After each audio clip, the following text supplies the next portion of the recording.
کابل پر طالبان کے قبضے کے تیسرے دن صورتحال بظاہر پرسکون نظر آتی ہے اور کابل کی ایک سڑک پر طالبان جنگجو پولیس کی گاڑی چلاتے ہوئے دیکھے جا سکتے ہیں۔ مجموعی طور پر حالات خاصے بہتر ہیں۔ میں کابل کا رہائشی ہوں، میں فکر مند نہیں ہوں اور لوگوں کو بھی فکر مند نہیں ہونا چاہیے۔ طالبان کی یقین دہانیوں کے باوجود رہائشیوں کو تشویش ہے کہ کسی حکومت کا وجود نظر نہیں آ رہا۔ اس غیر یقینی اور خوف کی وجہ ایک حد تک صرف موجودہ صورتحال ہی نہیں ہے بلکہ طالبان کے گزشتہ دور اقتدار کی یادیں بھی ہیں۔ زیادہ تشویش اقلیتوں، لڑکیوں اور خواتین کو ہے جنہیں طالبان کی سابقہ حکومت میں انسانی حقوق کی ان گنت خلاف ورزیوں کا سامنا کرنا پڑا تھا۔ 26 سالہ ہادیہ عیسیٰ زادہ کا تعلق افغانستان کی ہزارہ کمیونٹی سے ہے اور وہ نوجوانوں کی سرگرم کارکن ہیں۔ وہ دسمبر میں ملک چھوڑ کر امریکہ پہنچیں جہاں انہوں نے سیاسی پناہ کی درخواست کی ہے۔ افغانستان کے شمال میں مزار شریف کی رہنے والی ہادیہ اگست 1998 میں طالبان کی جانب سے ان کے شہر پر قبضے کے بعد کیے گئے قتل عام سے بچ گئی تھیں۔ وہ اپنے 13 سالہ بھائی احمد کو یاد کرتی ہیں جو اس قتل عام کا شکار ہوئے تھے۔ میں نہیں جانتی کون سے قانون اور کون سی مذہبی کتاب میں یہ لکھا ہے کہ آپ کسی 13 سال کے بچے کی جان لینے کے لیے اسے ٹرک کے ساتھ باندھ کر سڑکوں پر گھسیٹ سکتے ہیں۔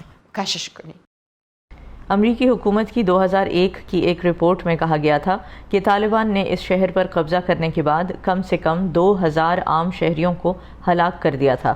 انسانی حقوق کے بین الاقوامی تفتیش کاروں کے مطابق ہلاک ہونے والوں کی تعداد اس سے کئی ہزار زیادہ تھی اور زیادہ تر لوگ طالبان کی اندھا دھند فائرنگ میں مارے گئے تھے۔ امریکی رپورٹ کے مطابق سنی مسلک سے تعلق رکھنے والے طالبان نے 1998 میں جن افراد کو ہلاک کیا ان میں زیادہ تر کا تعلق ہزارہ کمیونٹی سے تھا جس میں بیشتر شیعہ فرقے سے تعلق رکھتے تھے۔ اس قتل عام میں ایک اور ہزارہ خاتون معصومہ نے بھی اپنے پیاروں کو کھویا تھا۔ طالبان کی جانب سے افغانستان پر حالیہ قبضے سے کچھ دن پہلے انہوں نے وائس آف امریکہ سے بات کرتے ہوئے کہا کہ طالبان نے ان کے سامنے ان کے شوہر کو گولی مار کر ہلاک کیا تھا۔ معصومہ کا چہرہ ان کے تحفظ کے لیے نہیں دکھایا جا رہا۔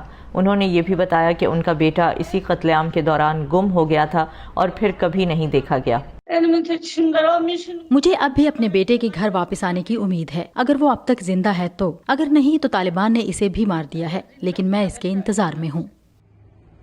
ایک ایسے وقت میں جب طالبان نے تیزی سے افغانستان پر دوبارہ قبضہ کر لیا ہے، انہوں نے عزم ظاہر کیا ہے کہ وہ اپنے پچھلے دور حکومت میں روا رکھی جانے والی کچھ انتہائی شدید سختیوں کا اعادہ نہیں کریں گے۔ تاہم امریکی شہر باسٹن میں رہنے والی افغان تاریخ دان زہرہ لطفی کا کہنا ہے کہ ایسا کوئی اشارہ نہیں ملا کہ طالبان نے اپنے طور طریقے بدلے ہیں۔